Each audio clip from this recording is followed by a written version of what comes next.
Good evening, Oswego, and welcome to WTOP 10 Monday Night News, your connection to Oswego and beyond. I'm Asa Stakel. And I'm Samantha Ye. Today is Monday, November 14th, and this is your news, sports, and weather all before the first break.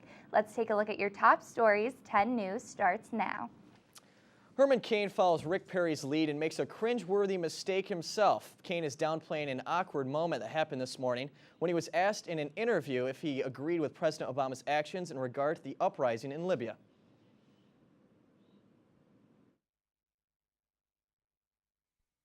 I mean, they asked me a question about Libya, and I paused so I could gather my thoughts. You know, it's really complimentary when people start documenting my pauses. You know, it's one thing to document every word. It was a pause. That's all it was. Good grief. They're tossing it to sports right afterwards. A CNN ORC international poll released today shows Cain's popularity has fallen 11 points, placing him third behind Mitt Romney and Newt Gingrich. His campaign has been plagued by allegations of sexual harassment in recent weeks, which he has said are not true. And now our sports reporter Calvin Brown has some breaking news on the state of the NBA lockout. Thanks, Asa. Well, the NBA owners and players finally agreed to disagree. Yesterday, the Players Association rejected the proposal of a potential new deal and decided to send Commissioner David Stern a different message: see you in court. This decision now opens the door for a possible lawsuit which would jeopardize the rest of the season. Union Executive Director Billy Hunter stated to reporters that the players are now prepared to file this antitrust action against the NBA. It is the best situation where players can get their due process. Commissioner Stern's response to this was, quote, "Nuclear winter is coming." That's it for now. Stay tuned for my full sports update, but for now, I'll send it back to the desk. Thanks, Calvin.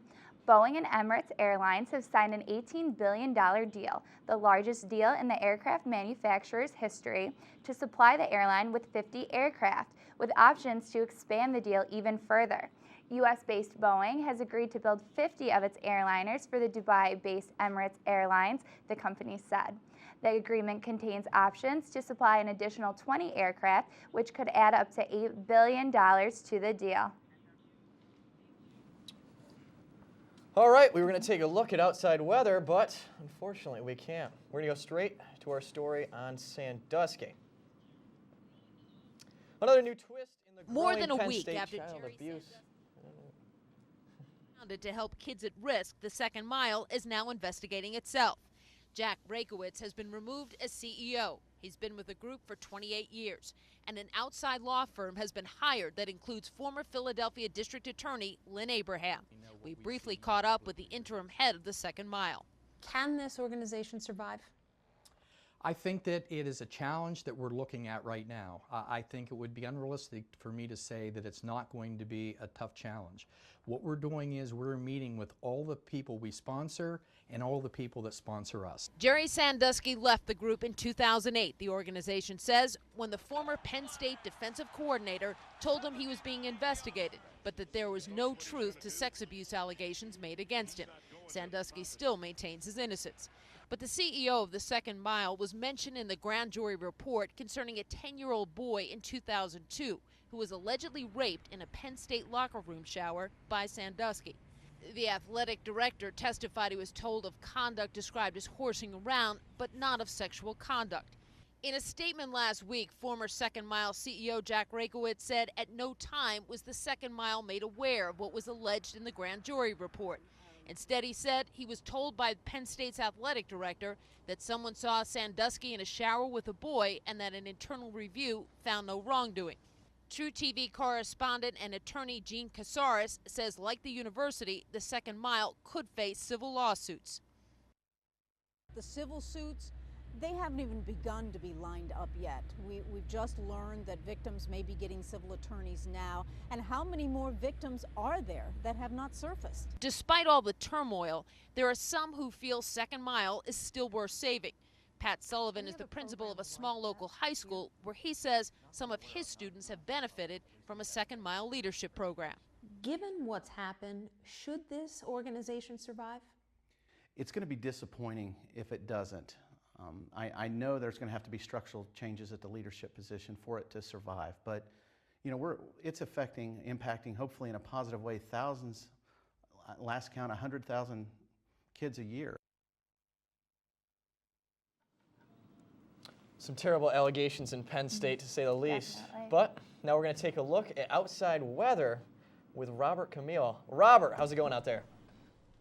Thanks, guys, and good evening, Oswego. I'm meteorologist Robert Camille here outside the campus center, taking a look at your forecast right here on the lake shore. Right now on the lake shore, we have a temperature of 55 degrees. We just had a little bit of a rain shower move through the area. Winds are out of the south. They're kind of shifting to the southeast a little bit, picking up to about 8 to 10 miles an hour.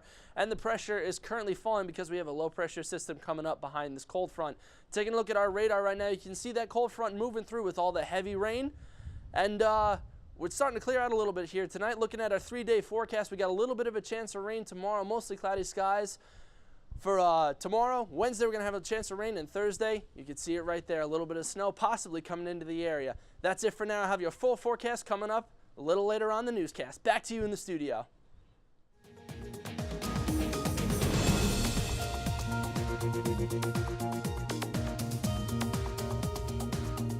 A judge ordered the Norway mass murder suspect to remain in custody another 3 months today. Reporter Relitsa Vasileva has more from Oslo. Mass murder suspect Anders Behring Breivik arrives in an Oslo courtroom for his first hearing open to the public. Survivors and relatives of his victims brace for the court encounter. I am mostly doing this for myself personally, because I feel that it's important to me to face the fear again, to be near him and know that I am safe, to know that he can no longer hurt us, shoot us, and do what he was doing out there. This mother of a victim said it was extremely hard, but she had to see Breivik. I had no choice today. It is a way of trying to process this and to understand. It is impossible to understand this. Therefore, I had to be here. The right-wing extremist has admitted to setting off a car bomb outside government offices in July and shooting dozens of young Labour Party activists attending a youth camp on nearby Utoya Island, killing 77 people. Despite his confession, Breivik denies criminal guilt because he claims to be fighting a war to protect Norway and Europe from multiculturalism. The judge cut him off when he tried to declare himself a resistance leader in court. He extended Breivik's custody for 3 more months, but relaxed some restrictions on his solitary detention.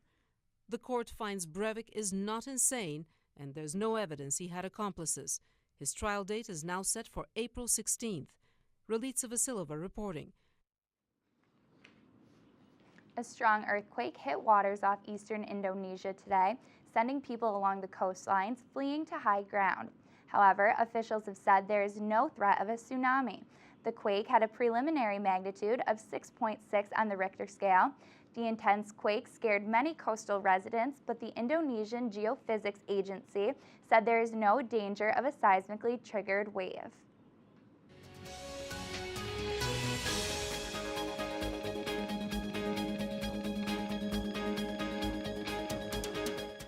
Police are investigating a string of 4 unrelated Syracuse stabbings that took place within 24 hours.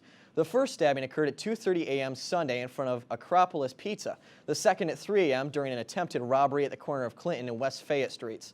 Police have strong leads on the third and fourth stabbings. The third occurred at 2:30 p.m. in the 200 block of Forest Avenue. The fourth stabbing took place at 8:45 p.m. on Culbert Street. Anyone with information on these incidents is asked to call the Syracuse Police at 442-5222. A new economic plan that will directly affect Central New York was introduced to Governor Andrew Cuomo today. If passed, the Port of Oswego will receive over $1 million in a state grant to rebuild east of Fort Ontario. Revisions include connecting the former Fitzgibbon Boiler Works to the point of Oswego through new rails. The project, which will cost $5 million, will upgrade the current tracks, which date back to 1892. The plan also ensures the creation of at least 6 new jobs in the community, a number that will increase with more traffic in the area. There's a new tax agreement concerning the 9 Mile Point nuclear facility, but we'll have to wait for more details later.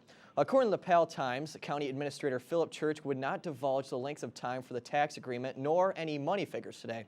He said the information will be made public at a public hearing on Wednesday. The agreement is between the Constellation Nuclear Group in Oswego County, the town of Scriba, and the Oswego School District concerning 9 Mile Point Units 1 and 2. We're set up for a fantastic day tomorrow, highs in the mid-50s and clear skies, but we got another precipitation system coming in Wednesday and maybe a little bit of snowfall on Thursday. I'll have your full forecast coming up after the break.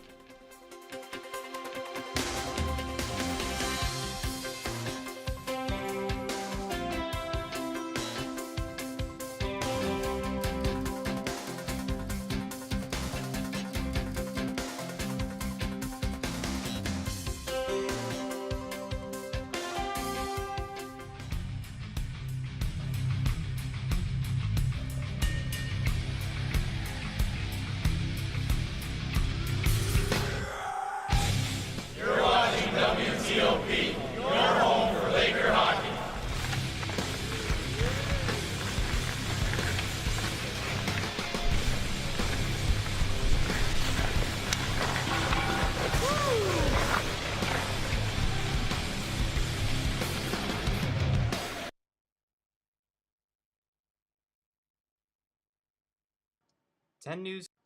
Ten News Canales Week is sponsored by Canales Restaurant, located at 156 West Utica Street. Dine in, take out, or delivery on and off campus. 315-343-3540 or online at canalesrestaurant.com. SUNY Oswego MBA program, helping you achieve your goals with a customized curriculum developed with flexibility in mind. Take classes year-round, full or part-time in Oswego, online or at the Metro Center in downtown Syracuse. More information is available online or by calling 315-312-2911. Get your Smokey on. If you see someone in danger of starting a wildfire, step in and make a difference. Because 9 out of 10 wildfires can be prevented. Only you can prevent wildfires. Hi, I'm CNN's Rob Marciano, and you're watching WTOP 10, your television station.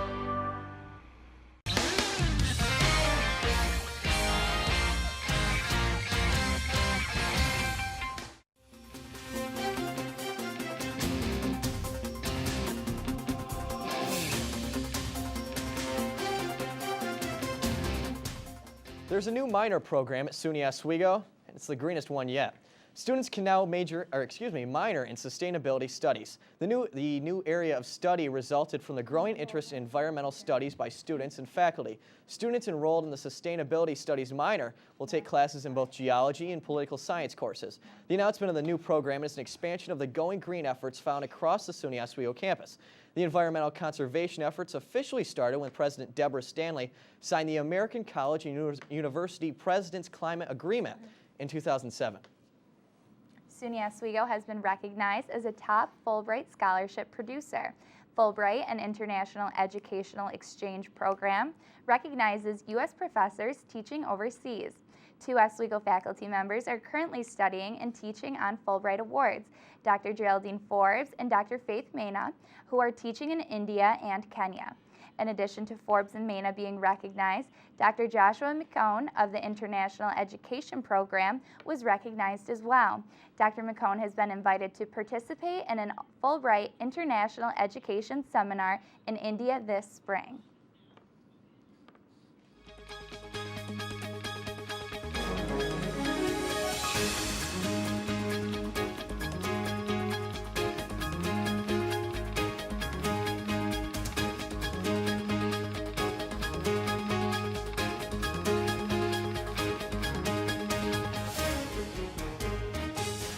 Thanks a lot, guys, and good evening once again, Oswego. Now we're going to take a look at your full forecast right here on the lake shore. Currently outside at our weather station along West Campus by Seneca Hall, 55 degrees. A rain shower just moved through a little bit, 53 for your wind chill. Humidity at 93%. The air is very moist because of the cold front that's moving through and the rain showers keep coming down. Winds out of the south at 8 to 10 miles an hour, and the pressure is falling right now at 29.59 inches. Here's a look at your almanac for today. We were way above normal. 62 is where the mercury topped out at today, which is much higher than our average for 47, 41 for the low, again above the average of 35. 68 was the record set back in 1989. We came close to hitting that, but not quite. And the record low set in 1996 is 16 degrees. We had 0.4 of an inch of rain at the weather station today. Sunrise at 6:58 and sunset at 4:42. Now taking a look around the Empire State, 69 degrees was your hot spot today in New York City. Going up the Hudson, 55 degrees in Albany, 62 to our rivals wearing red in the north at Plattsburgh, 64 in Watertown, 54 is your cold spot in Bingotown, Binghamton today, 62 in Syracuse, 65 in Rochester, and rounding out the top of New York State, Big B, Buffalo, New York, 61 degrees. Here's a look at your radar right now. You can see this cold front just moving across east to west that came through at about 3 or 4 o'clock, dumped a lot of rain on us today. Actually produced a tornado warning in Illinois, in Indiana earlier. Hope everybody's okay out there. Here's a look at your cold front setting up over there. We have 2 low pressure systems to talk about. The first one is sitting above Cleveland, and the second one is just south of Chicago. That's what's bringing us all this weather right now. This third one up here in, I believe that's Manitoba. Oh no, it's Ontario. I'm sorry, I'm mistaken. Ontario up there shouldn't be bringing us too much trouble. It's mainly going to be these 2 down here in the Great Lakes region. So looking at tonight, we have a couple showers sticking around because of that cold front. Otherwise, it's going to be mostly cloudy. Tomorrow morning, everybody's waking up for class. Those high clouds are going to stick around. The rain's going to be in the southern tier around Binghamton and into Orange County and Dutchess County in the Poughkeepsie area as well. 1 o'clock tomorrow afternoon, we start to see a couple breaks in those clouds, but it's going to be mostly cloudy for the rest of the afternoon. And moving into the early evening, the clouds finally start to move on. We're stuck around with a couple high clouds later on in the evening, but it should be a nice night overall. So looking at the overnight tonight, 49 degrees for your low. Rain showers to start, clearing later on. Winds out of the southwest at 10 to 15 miles an hour. Tomorrow, your high temperature is going to top out at 55 degrees, mainly cloudy, a couple breaks of sunshine. Tomorrow is going to be the best day out of this week. Winds out of the west at 10 to 15 miles an hour, shifting back to the south a little bit.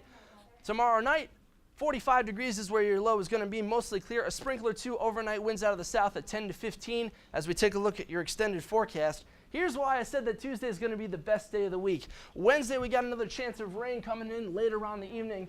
Thursday, as you can see, we have our first opportunity for snowfall, and it might be our first accumulating snowfall this season, actually. It clears out by Friday afternoon. Saturday is looking decent, highs back up into the 50s, and Sunday we have our next chance of rain coming in. And that's your forecast. When we come back, we'll have James Canali with your weekly political segment. James, what are you going to be talking about tonight? Well, tonight we are talking about the very controversial issue of the legalization of marijuana. But first, here's your late night menu.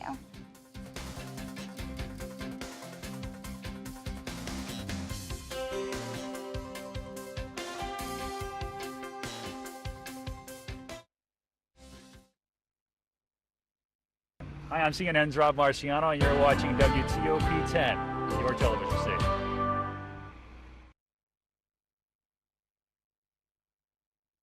WTOP, brought to you by the letter W. SUNY Oswego MBA program, helping you achieve your goals with a customized curriculum developed with flexibility in mind. Take classes year-round, full or part-time in Oswego, online or at the Metro Center in downtown Syracuse. More information is available online or by calling 315-312-2911. 10 News Canales Week is sponsored by Canales Restaurant, located at 156 West Utica Street. Dine in, take out, or delivery on and off campus. 315-343-3540 or online at canalesrestaurant.com. Got a good thing going on town, I wanna see it. Oh, no, no, no.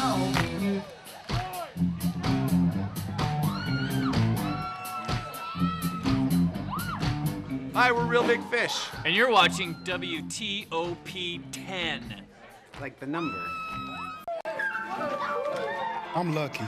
I get to do something I love. How many of you think homework is just as important as teamwork? I help keep kids in school. Good. And that's the name of the game. My name is LaDainian Thomason. I don't just wear the shirt, I live it. Give, advocate, volunteer. Live United.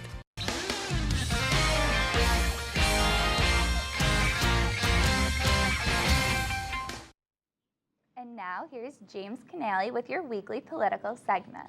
All right, well, thank you very much, Sammy. And good evening, Oswego. According to the Palladium Times, some college students at SUNY Oswego are taking the word party to a new extreme level. Many local Oswego residents have had enough of the late-night noise and mischief and are urging the police department to put an end to the behavior. According to the college newspaper's Police Blotter, the majority of students' arrests are UPMs, unlawful possessions of marijuana. In a society where marijuana is increasingly accepted in some states while decreasingly condemned in others, should the college police department focus so much of their efforts on students using the substance? It's a psychoactive drug that is derived from the female cannabis plant. The major psychoactive chemical compound in marijuana is delta-9-tetrahydrocannabinol, known as THC. Marijuana has been used for thousands of years for recreational, spiritual, and medicinal purposes. Recently, marijuana has been making headlines due to its possible legalization. The idea that we're arresting people for these minor amounts of marijuana really clog the court system more than do anything else. More often than not, the cases are dismissed or they're reduced to what's called a violation, which is a non-criminal offense. So it's almost been reduced to a ticket. So I think at this point it really is a waste of legal resources, and it's a drug that is used by many people as it is, and it would be it's almost impossible to stop. And I think it should be treated like alcohol, where you shouldn't drink, you shouldn't smoke marijuana and drive and things like that. So as long as you're not endangering other people, I think it's fine. And while many people support the legalization of marijuana, there are many reasons why the drug is still outlawed. There are political pressures to keep it illegal, and as a result of that, it's going to be very difficult for the federal government to legalize marijuana. But it really is, at this point, I believe it's political pressure. And in the more liberal states, such as the New England states and California in particular, where they are trying to legalize it and have legalized it, you'll find the differences between Democrats and Republicans, or conservatives and liberals, and that's the breaking point. And since the conservatives have the ability to block any change in the law, it'll probably stay like that. Well, we apologize for those technical difficulties, but I was speaking to attorney at law Kenneth Laurie, who is an attorney on Long Island in the village of Port Jefferson, and he advocates the legalization of marijuana. Oh, really? Okay, very interesting stuff, definitely, and a subject I'm sure many students are interested in. Okay, now we'll take a look at state news. Thanks, Jamie.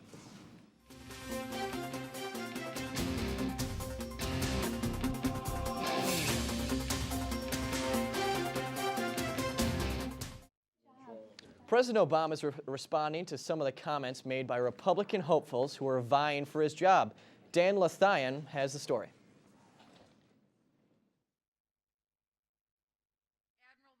In the race for the White House, punching the president is par for the course. Republican hopefuls take shots at Mr. Obama in their debates. Barack Obama. Barack Obama is better than Barack Obama. But when President Obama is asked to respond, he often settles on this well-rehearsed line. I am going to make a practice of not commenting on whatever is said in Republican debates until they've got an actual nominee. But he didn't hold back when I asked him about waterboarding and strong views expressed by Herman Cain and Michelle Bachmann at the most recent Republican debate in South Carolina. I don't see it as torture. I see it as an enhanced interrogation technique. I would be willing to use waterboarding. I think it was very effective. In 2009, President Obama banned the controversial practice that simulates drowning. Let me just say this, they're wrong. Waterboarding is torture. It's contrary to America's traditions. It's contrary to our ideals. That's not who we are. That's not how we operate. While President Obama is less vulnerable on foreign policy than on his biggest domestic challenge, job creation, the Republican candidates have tried to expose weaknesses in the way the White House deals with China on its currency and intellectual property.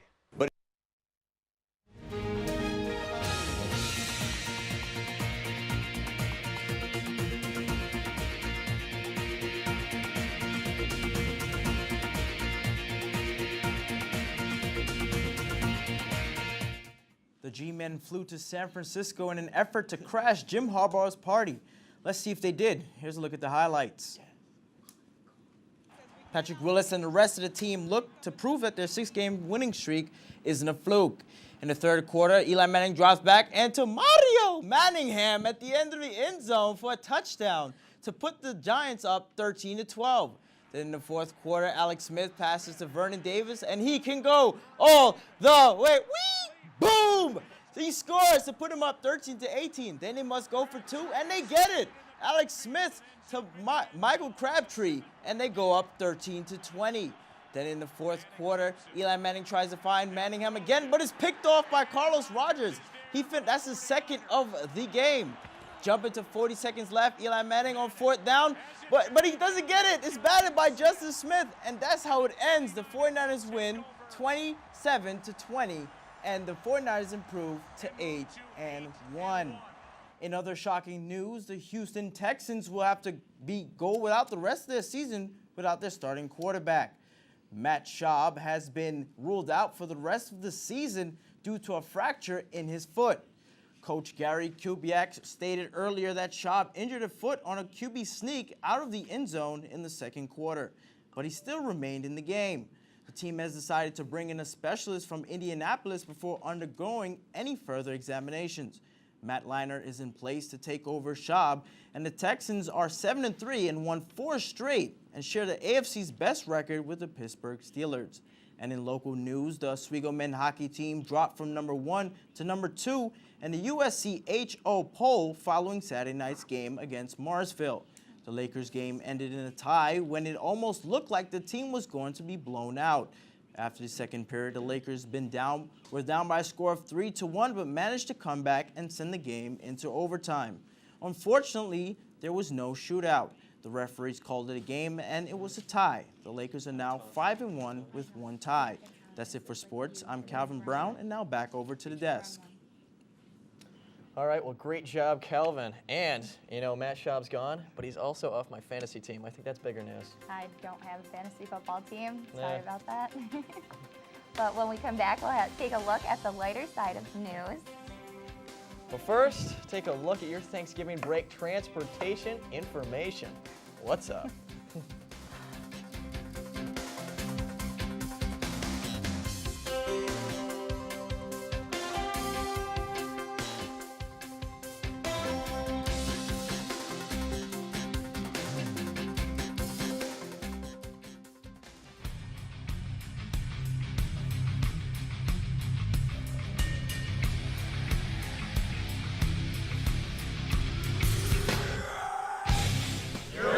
WTOP, your home for Laker hockey.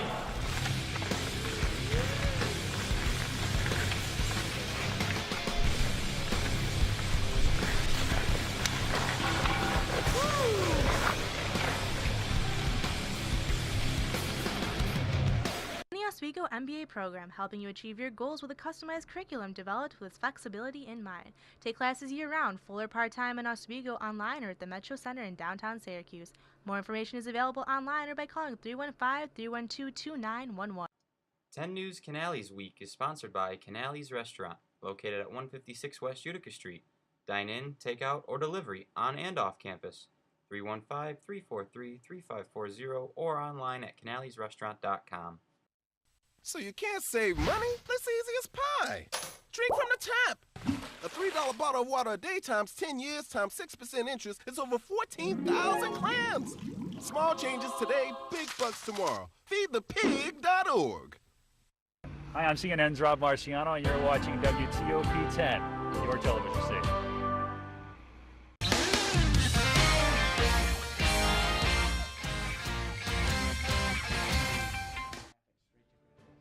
Taking a look at your Class Day forecast right now, it's going to be nice and warm in the low to mid 50s all day. It's going to be cloudy to start the day, breaks the sun throughout, and we're going to end the day around 3:55 with a temperature of 54. It's going to be a nice day tomorrow.